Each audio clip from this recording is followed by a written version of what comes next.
You know, and as we go through a church, and it's kind of wild, we'll look at a year and say we got 52 weeks each year, which seems like a lot, but it's really not. And we realize that one of the things that's really important for us to talk about on a regular basis is this series that we're going to do about the validity of why we believe some of the things that we believe. But for me, specifically, the necessity of doing this series kind of crept up a little bit more last summer when I was on vacation. And we were up in Bozeman, Montana. And I went into this bookstore, and most of the books in a bookstore will be like this, so you can see the side bindings. But then every once in a while, there's books that are like this, so that they're really prominent. And as I walked through the bookstore, I noticed in the non-fiction section that almost all of the books that were facing forward, the majority of the books facing out, were books against the existence of God. Wow. And it just made me feel kind of weird inside. And actually, someone just shared with me after the first service who's actually in publishing, because I thought the people in the bookstore just didn't like God, and they wanted to have their books faced out so we would buy those. But actually, what happens is you actually have to pay. There's a service that you pay for to actually get your books to face out. So even more so, there's such a real adamant desire right now, not just get your book out, but to even pay more from this group of people who are desiring to try to make the rest of the culture believe that faith in God is ludicrous. Maybe some of these titles you've recognized. The God Delusion by Richard Dawkins. God is Not Great, How Religion Poisons Everything from Hitchens. Breaking the Spell, Religion as a Natural Phenomenon. God, the Failed Hypothesis, How Science Shows that God Does Not Exist. And what's interesting is there's always been people who don't believe that there's a God. That's kind of been the natural thing. But maybe some of you have heard of Ravi Zacharias. He's one of the real prominent Christian apologists. And he said that he's noticed a shift just recently, that instead of an atheism that's just kind of said, hey, here's why we don't believe in a God and you should respect that, it's actually taken a turn, and some people would actually say it's almost become a little bit, it's more aggressive now. It's taking, instead of a defensive position, it's taking an offensive position, and militant in some ways. In fact, this last year in the Wall Street Journal, there was an article from Peter Berkowitz, who's a senior fellow at Stanford's Hoover Institute and a professor at George Mason University School of Law. And he wrote this article in response to some of these books that are coming out today, and this was in the Wall Street Journal. He says the new atheism, so not just a new atheism, he's calling it the new atheism. There's something different that's going on in our culture today that we need to be aware of. And he said the new atheism rejects God in the name of natural science, individual freedom, and human equality. Unlike the Enlightenment atheism of the 18th century, which arose in a still predominantly religious society, and which frequently went to some effort to disguise or mute its disbelief, the new atheism proclaims its hatred of God and organized religion loudly and proudly from the rooftops. See, that's different. And unlike the anti-modern atheism of Nietzsche and Heidegger, which regarded the death of God as a catastrophe for the human spirit, the new atheism sees the loss of religious faith in the modern world as an unqualified good, lamenting only the perverse and widespread resistance to shedding once and for all the hopelessly backward belief in a divine presence in history. See, today, things are different. And again, one of the things we know too, studies just in the last couple of years have shown that still about 92% of the people in America believe that there is a God. So the real strong atheism is only about 80%, or 8%, 80 plus 92 is, okay, only about 8% have this atheistic belief, but there's something that's happening in our culture that's shifting. And I would say that if you're a follower of Jesus Christ today, or if you are not sure if Christ is who you want to follow, but you do believe that there's a God, one of the things we need to do, and that's why we're doing this series, is just to wake ourselves up to the reality that people now who are writing about atheism are actually angry towards organized religion. They're not just trying to be legitimate as another option. They're saying that organized religion is dangerous to society. That's important for us to understand. And it becomes very important for us then to know why we believe that a God exists. What would you say If someone came up to you and said, so you believe there's a God, why do you believe that? Would you be like the guy in the drama who said, I don't know, I just know he does? Is that your answer? Because if that's your answer, that's not very good. That's not gonna make it in our culture as you're hanging around. And because I'm no prophet, but I wouldn't be surprised in this shift that's happening if that 8% gets to 9 and then to 10 and continues to increase. And that's why all the more important is it that we do this series to help you and I believe. Because right now, if you're part of the 92, what threat is that? It's no big deal to believe in God. Everybody believes in God, right? But if that shifts, then we're going to need to be prepared to give a reason for why we believe that there is one. If you're here this morning and you are at this point where you don't yet quite believe that there's a God, I'm just so glad you're here, because we're just going to be able to, kind of walk through today some of the reasons that we think that there is a God. In fact, for the next 4 weeks, we're basically going to do a case. This whole idea of kind of putting God on trial a little bit and seeing if there's reason for us to believe the things that we believe. In fact, it's kind of funny because just yesterday I got a yellow card in the mail. Anybody know what that was?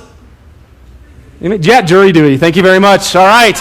I am so excited. I've never done jury duty before. How many of you done jury duty before? I mean, a lot of you. God, I thought I was special. So I guess I'm not. All right. So actually, I'm not all that excited about it, to be honest with you. But here's one of the things that happens. If I'm going to be on the jury, if I get selected, I am going to be charged to weigh all of the evidence, right? Okay? So that's what we're going to ask you to do for the next 4 weeks. Kind of give you a charge. Weigh all of the evidence, and then I am unable to render a guilty verdict unless there's enough evidence to convince me beyond what? You guys just saw that on there, didn't you? Yeah. Okay, but yeah, we all know that. I have to be able to believe beyond a reasonable doubt. The prosecuting attorney, their job will be to present sufficient evidence to convince the jury beyond a reasonable doubt. Now, what does that mean? Well, I went on the web and kind of looked up some legal definitions for reasonable doubt. Here's what I found. Reasonable doubt is proof of such a convincing character that you would be willing to rely and act upon it without hesitation in the most important of your own affairs. However, it does not mean absolute certainty. Isn't that right?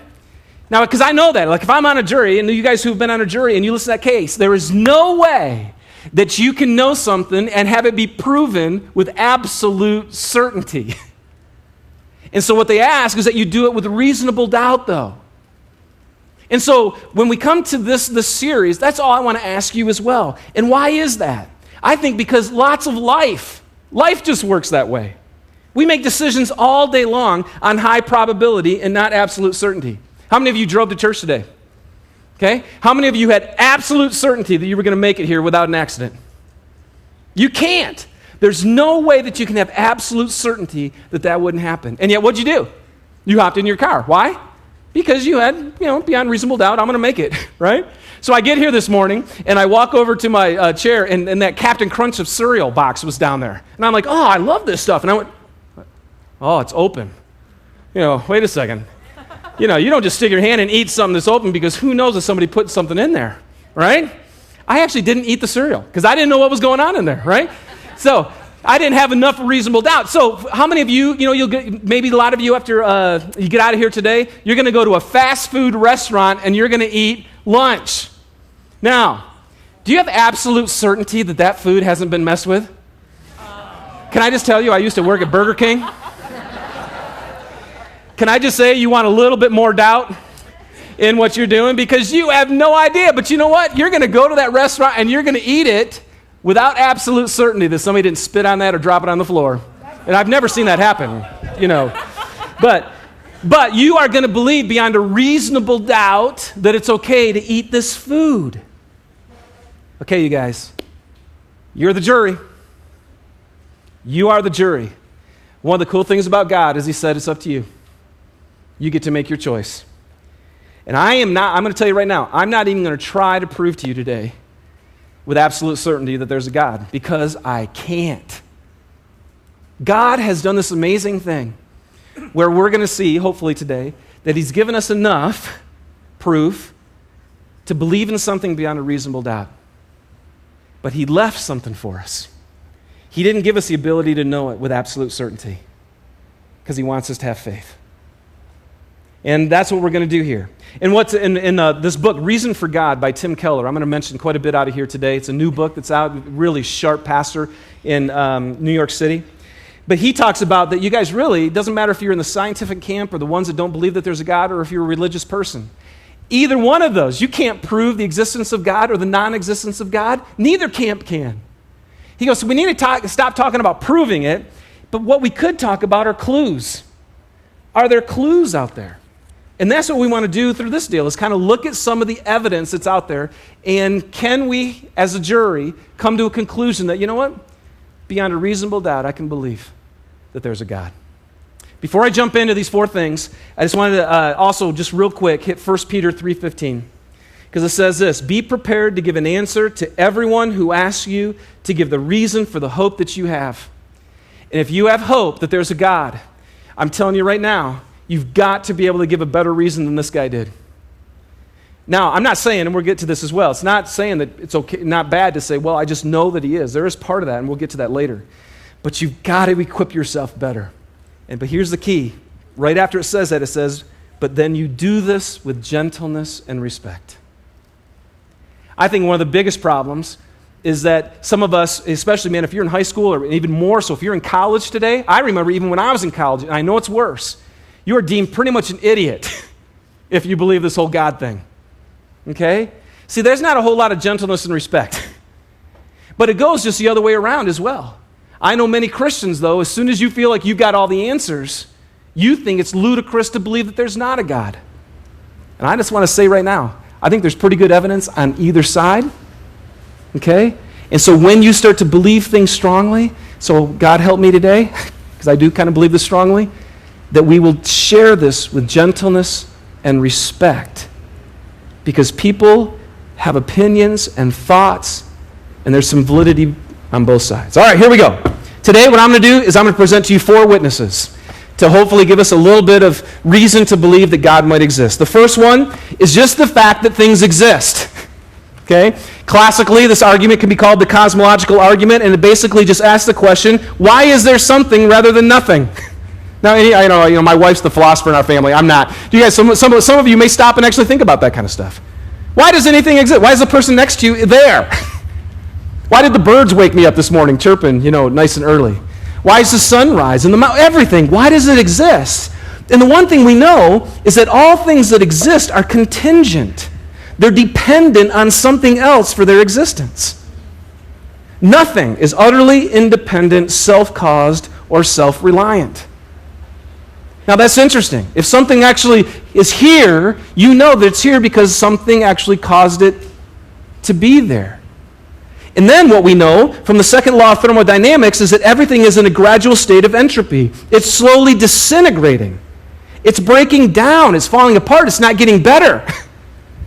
Mike Rutledge and Eric and I were doing our accountability today and talking about, man, I just get so tired and the energy's not there anymore. And Mike says, okay, I'm going to say something you're not going to like to hear it. He goes, we're 43.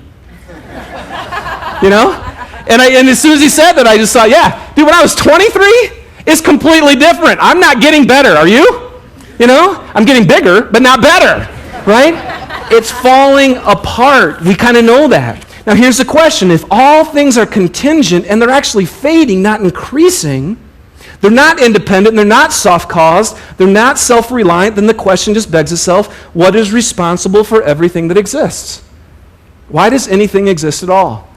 And then, in April 24th, 1992, there was the Cosmic Background Explorer that went out. COBE, which is a name we shouldn't mention right now, right here in Salt Lake City. But anyway, COBE went out, and it found the findings that came back from this Cosmic Background Explorer began to prove the universe had a beginning. In fact, pretty much now, most people just take this as common knowledge. George Smoot, who's the University of California, Berkeley astronomer, he was the project leader for COBE, he said, what we have found is evidence for the birth of the universe. If you're religious, it's like looking at God. Stephen Hawking said that almost everyone now believes that the universe and time itself had a beginning at the Big Bang. Francis Collins, who's written this book, The Language of God, he's a scientist, and he's the head, actually, of the Human Genome Project. And he says, we have this very solid conclusion that the universe had an origin, the Big Bang. 15 billion years ago, and we can talk about the time, that's another topic. 15 billion years ago, the universe began with an unimaginably bright flash of energy from an infinitesimally small point. That implies that before that, there was nothing. I can't imagine how nature, in this case, the universe, could have created itself. And the very fact that the universe had a beginning implies that someone was able to begin it. And it seems to me that had to be outside of nature. So, the cause that now science has been able to prove had a beginning, but it had to be outside of nature. The cause had to be independent. It had to be pre-existent to time. It had to be transcendent. It had to be unlimited. It had to be all-powerful. It had to be eternal. See, I just start saying those words, and you know what I'm talking. See, then all of a sudden you start to think, why couldn't the thing that started everything be God? Why is it actually unreasonable to believe that if something started it? And so we go to the scriptures and we get to Romans chapter 1, verse 20, and it says, for since the creation of the world, God's invisible qualities, his eternal power and divine nature have been clearly seen, being understood from what has been made, so that men are without excuse. Now, and so the scriptures are saying that. But basically, again, as Sam Harris, he reviewed Francis Collins' book, and this is what he said. He goes, in any case, even if we accepted that our universe simply had to be created by an intelligent being, this would not suggest that this being is the God of the Bible. And you know what? That's true. Can we just all agree on that? But we don't have to, just because something intelligent started everything, that doesn't mean that it's the God of the Bible, but can we just at least say today, because all we're talking about is his existence, is there enough evidence that science even has proven now for us, for me to believe beyond a reasonable doubt that maybe it was God? Logically, I think it's a logically compelling argument, and I think it's a clue that there's something besides the natural world. So there you go. There's your first witness. Deal with it how you like. You're the jury. Okay? Second witness is a witness of design. Who's responsible for the engineering of all these intricacies that we see, the order, the symmetry, the purposefulness of everything that exists? Dr. Hugh Ross, who is a Christian astrophysicist, says, the more accurately and extensively astronomers measure the universe, the more finely tuned they discover it to be. The degree of fine-tuning is utterly amazing, far beyond what human endeavors can accomplish. Okay? So in other words, and I'll get into just, I can't get into all the details. If you're interested in this stuff, it's all over the web and you can read books on it, okay, if you actually want the details on this. But basically what they're saying is, in fact, some people say it's like the universe was created to say, okay, humans, come on. And all over the rest of the universe, the intricacies of how this thing was put together is so far beyond what humans can do, and human beings have done amazing things. They've accomplished incredible stuff. I'm so not the tech guy at all, right? And so I'm just amazed that my camera works, and then you turn on the radio and stuff goes through the air and all that kind of stuff. And then you got these iPhones, that pretty much, how many of you have an iPhone? Okay? It pretty much, 2 of you. Wow. What a tech-savvy crowd we are. Anyway, you got something probably in your home. But part of the question with an iPhone, like I look at Andy's and Ryan's, and I'm just like, this is amazing what this can do. And so the question just begs itself. If you took apart the iPod, would you think, man, somebody designed this thing? Somebody actually thought intentionally, and they assembled it. This was done by an intelligent being. Or would you say that there was an explosion that took place in a factory, and when it all came together,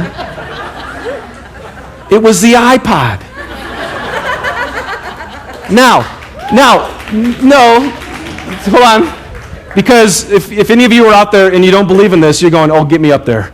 And you would totally take me down. So, but what we're saying is because, again, what we're talking about is not that the universe just exploded and boom, we have, 2008. What science would be saying, the people who don't believe that it was God who actually designed this, what they're saying is it was slowly took place, right? Little by little, part by part, to eventually become who we are. And all I want to say is, okay, you can choose to believe that. You really can. And science is working hard to prove beyond a reasonable doubt that that's true. Can't prove it with a certainty yet. But can we not say that just maybe the beauty and the symmetry and how everything came together actually could have been done by someone who was intelligently designing it? You guys, right now, astrophysicists, everybody, they're amazed at the perfection of the universe, the probability of it happening by chance. I would say, again, you could believe that, but which one takes more faith? It's really up to you, because again, it's going to be faith either way, okay? So again, if you're a Christian here today, don't you start slamming people who don't believe what you believe, because yours is still by faith. Again, we believe some wacky stuff. But if you're not a follower of God today, yours is faith too. And so which one are we going to believe in? You guys, from the perfect molecular structure needed just to produce matter, has to be exactly perfect. The size of the sun and the earth. Just a little bit bigger or a little bit smaller and everything just messes up. The exact speed of the rotation of the earth, the tilt of the earth being at 23 degrees, right? Because if it was like this, then all of a sudden we'd either burn up or you'd freeze to death. But because it's like this, we can live. The uniqueness of our moon, you guys, there's so many different things in the design of the universe where it's just going, oh my goodness, if it wasn't perfect, we couldn't live. And we just need to deal with that kind of stuff. Or then you look at the human body. And we just say, just this last week, I got invited by one of the young students here. He had to go to his class. You guys remember 5th grade class where you have to finally learn about why your body's changing? Right?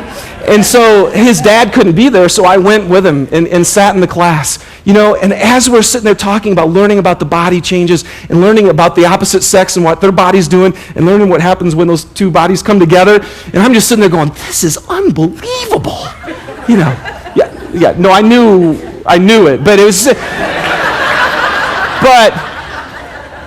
but to stop and think again. I will tell you something I didn't know. I didn't know that when you women were born, you had all the eggs already in your ovaries. See, I didn't know that. That's just crazy to me.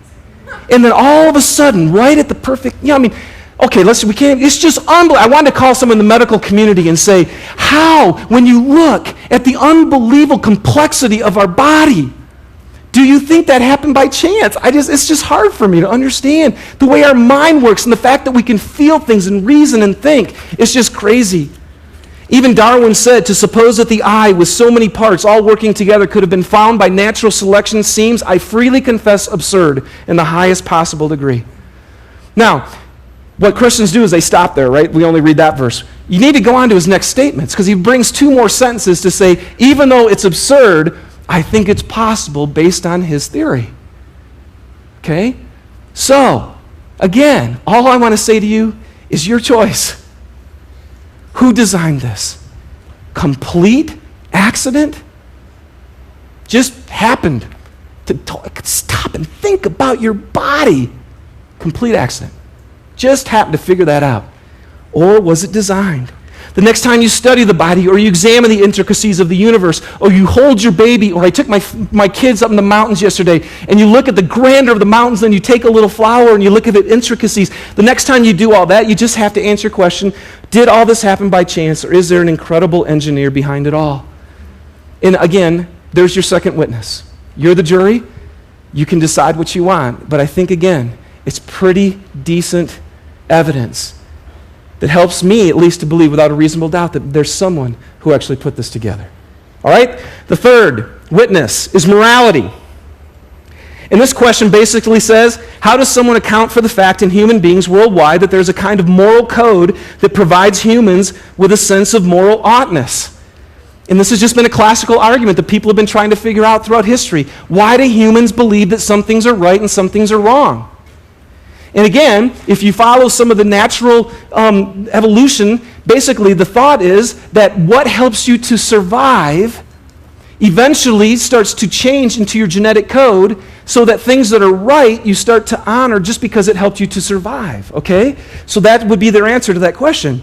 But part of me goes, well, why? Why do we value truth-telling over deceitfulness? Because we do, right, in general? But doesn't deceitfulness sometimes help you survive? And what about kindness? We value kindness over violence. But what helps people to survive? The violent ones actually are the ones who have some power over the weaker ones. We value loyalty over backstabbing. Today, you guys, in our culture, it's all this. No one should impose their moral views on others because everyone has the right to find truth inside him or herself. And I know, in a room this size, there's many of you who believe that. You believe right now that no one should be able to impose their moral views on another because everybody has the right to find their truth inside them or himself. That is our value today in America. Okay. Think about that to its nth degree. And again, Tim Keller does a great job of explaining this. But he says, you guys, it's actually impossible to hold that view consistently. It really is. And you go, well, no, it's not. Yeah, well, okay, great.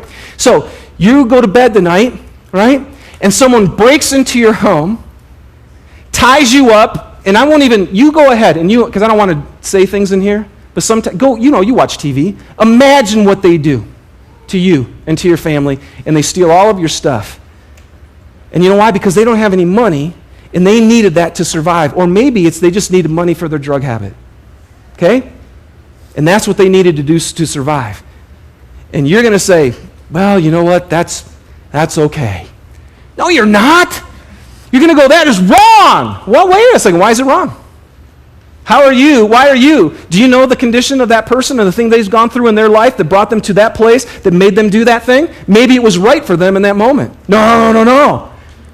See, eventually, if you're going to hold that anybody can choose what is right, it just isn't going to work. And so we do have moral feelings with this conscience. Everybody has one.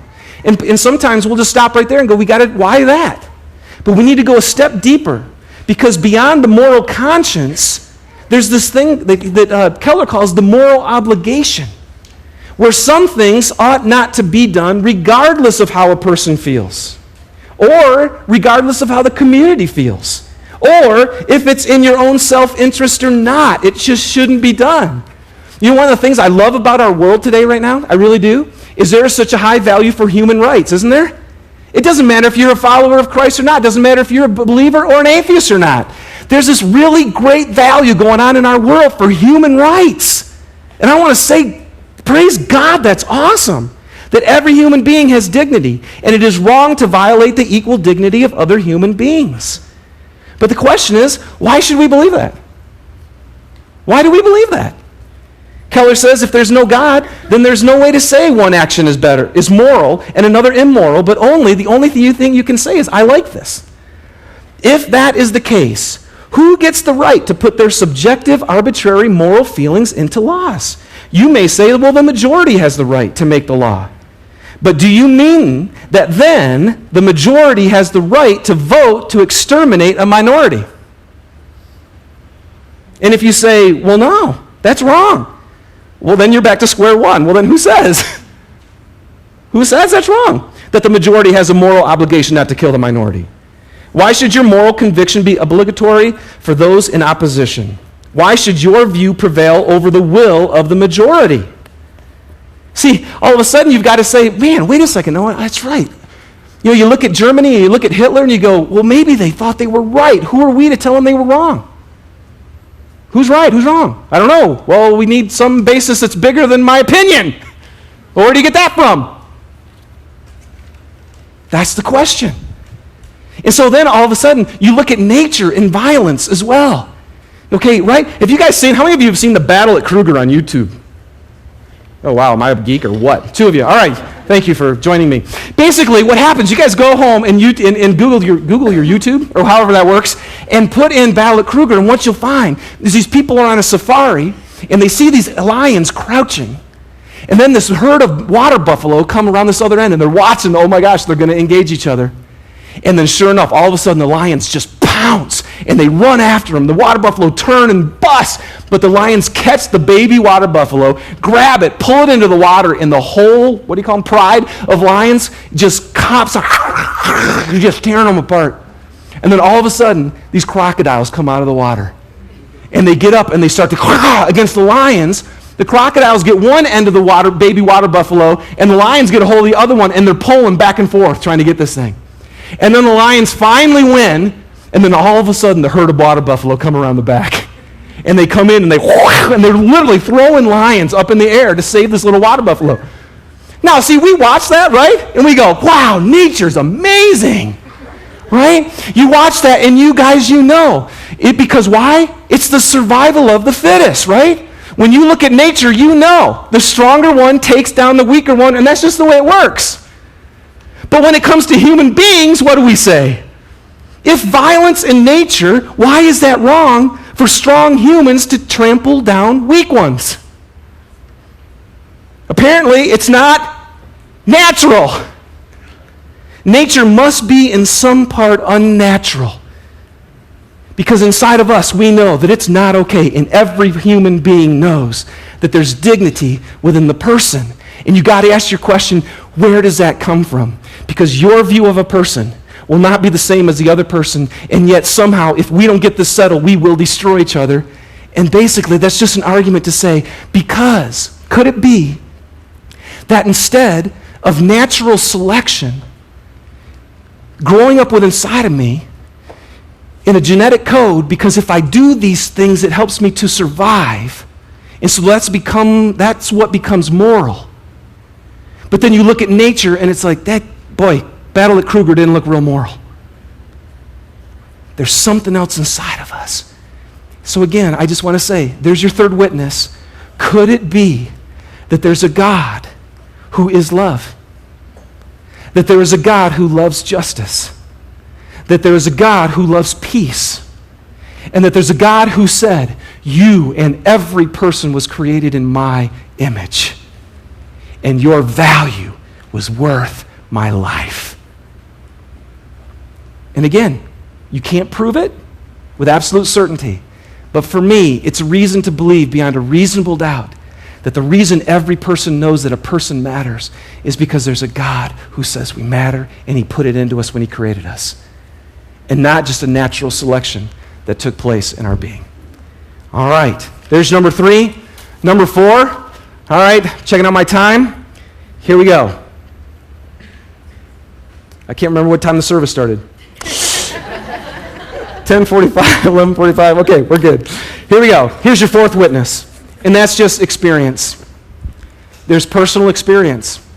And so you get to this guy over here, and he says, well, how do you know that there's a God? And he just says, I just know. And you know what? That in and of itself is not enough, as I said before. It's not conclusive, but it does merit some serious consideration as valid evidence. Ron Nash says, he's an author, he says, religious experience must be taken very seriously as evidence of God, providing that the person making the experiential claim is widely known to be a trustworthy person. And I think that's what's important for us to know. Yes, can there be wacky people who say things and you know just by the way they live their life, you can't trust what they say. You know, they just you don't even listen to them. But if hundreds of millions of intelligent, well-adjusted people of integrity all over the world have claimed to regularly experience God, can you just throw that out as something that you're just making up? And when you think about who are some of these people who say that they believe in God, that they've experienced in him, that they know him, we're talking presidents, we're talking chief justices, and scientists, and sociologists, and professors, and mechanics, and farmers. We're talking about some of the most well-adjusted, brilliant, powerful, strong people that have ever walked the face of the earth. See, and so when we say, well, the only reason people make up God is because they're weak and they can't handle this world. Whoa, come on. Wait a second. Some of the people who believe in God, they're amazing people, just in and of themselves. That's not a valid argument, in my opinion, to say that anyone who believes in God is just weak or doesn't think, these are brilliant people sitting in this very room. You have lawyers and doctors and business owners and teachers who would stand in a second right now and testify to the fact that they have been loved by God, that they were comforted by God, that they actually received His direction and felt Him leading to do something, and it was positive, the outcome. I could just tell you story after story of that. Some of you would stand right now and say, listen, all I can say is my life has been absolutely transformed by God, and I can't explain that. In John chapter 9, we have this incredible story about a guy who was blind his whole life, and then he ran into Jesus, and Jesus healed him. And the religious leaders were like, there's no way that happened. That didn't happen. And so they gathered all the people around. They said, wait a second, do you know this guy? Was he really blind? Yeah, he was blind. Oh, it couldn't happen. So they bring in his mom and dad. And they bring his mom and dad and say, literally, okay, is this your boy? Yeah, that's our boy. Was he blind from birth? Yeah, he was. No. Darn it. Wait a second. This just can't happen. And so finally, they keep talking to the guy, and they say, there's no way that Jesus, who's this sinner, who's now against God, could have done this thing. And he finally just says, he replied, whether he's a sinner or not, I don't know. Only one thing I do know. I was blind, and now I see. Deal with it. Really, that's all. He goes, I don't know the scientific arguments of cosmological stuff. And all I know is I couldn't see. Jesus entered into my life, and He changed my life. And so partly, again, now if that's somebody who spent time in the psychiatric ward, who's had those experiences, who says they are Jesus, well, then we have another issue to deal with. But when you're talking about people who make some of the greatest contributions in all of humanity, who say they do that because they feel like they know God and He's moved, it's just kind of hard to be able to throw that out and say that's not a legitimate reason to believe that there's a God. And so I just want to encourage you, one of the saddest, most frustrating things for me, I'll be totally honest, is that I know many of you in this room, you've been coming maybe for a while, or maybe your whole life you've just wondered about this God, and you've actually never encountered Him personally. And what's so frustrating for me is I can't make that happen, can't push buttons. Be great. I wish we could come in here every Sunday morning and go, okay, just push buttons. God's going to make Himself real to you. But I just want to encourage you, would you keep seeking? Could it be evidence that's beyond a reasonable doubt? I don't think, I'm not near the intelligence of any of these people who write this stuff. But I also know I'm not ludicrous. I'm not insane. I don't know what happened when I was 11 years old. I can tell you this, I wasn't seeking after God. I don't know how many 11-year-olds really do. And He made Himself so real to me in that moment. Do you know how frustrating that was to me? You know how frustrating high school was? To sit there and everybody could just go out and do whatever they wanted and not have any problem with it. And inside of me, I'm like, ugh! I don't want to. I hate that. I didn't ask for that. But man, when I was 19 years old, I'm sitting out on my little lawnmower working for the city parks, living a life completely opposite of what God wanted me to live. And then all of a sudden, He makes Himself real to me. No person talked to me. I can't explain it. But I do know this, that when I listened to my heart speaking to me, and I know it was God, when I moved in the direction that He asked me to, I moved into what was right and what was good, and not just for me, but for others. And so we look at that, you guys. I just want to encourage you, if you haven't experienced Him, to not necessarily just say, well, I guess it doesn't happen then. I remember one time being back in Detroit, driving home late on a Saturday night, and I saw the Northern Lights in Detroit, which is, you don't even see stars in Detroit. And it was unbelievable. I remember I was speaking the next morning on a Sunday, and at the 9 o'clock service, I said, man, how many of you saw the Northern Lights last night? And nobody raised their hand. Does that mean I didn't see them? Does that mean they weren't there? Well, at the middle service, I said, hey, I saw the Northern Lights last night. How many of you guys saw them? About 25 people raised their hand. See, because they stayed up a little bit later than the 9 o'clock crowd. And then at the third service, I said, hey, I saw the Northern Lights. Oh, yeah, everybody raised their hand because they were all up late at the last service. And this experience of God is not enough. You can't bank on it completely. But you know what? If you've had it, you can, can't you? Go ahead and argue me to death. I know some of you are so much smarter than me, you just take me down. You cannot take what God did to me away from me. So, you look at all that, and you just go, could I be a reasonable, intelligent, thinking person and believe that there's a God? Something started this. Something designed this.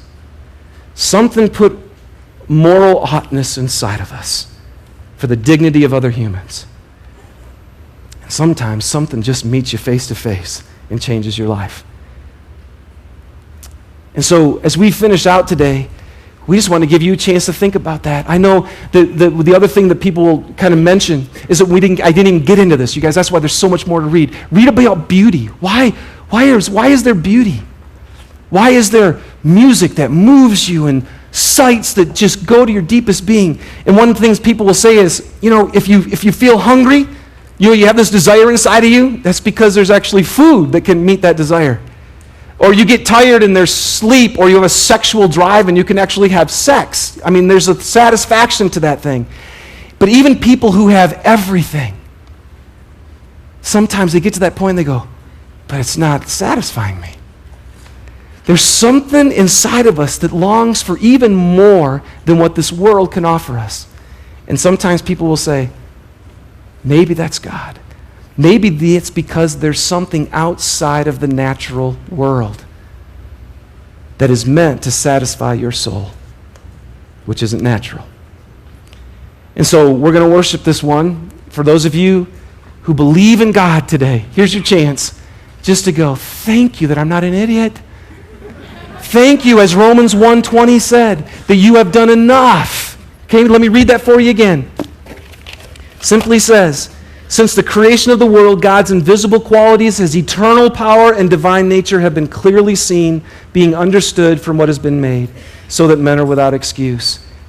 If you're not there yet today, again, you have every right to put your faith in the fact that there isn't a God. You really do. And I didn't decide that, God did. God said, you get to choose. But I just want to encourage you, if you've put your faith in it, you have put your faith in something beyond a reasonable doubt. It makes sense. And so we just wanted to end today by giving us a chance to express our hearts in gratitude to this God who created this cosmos, to the God who created little babies, to the God who gives you the chance to feel love and to be loved, to the God who loves you and meets your need.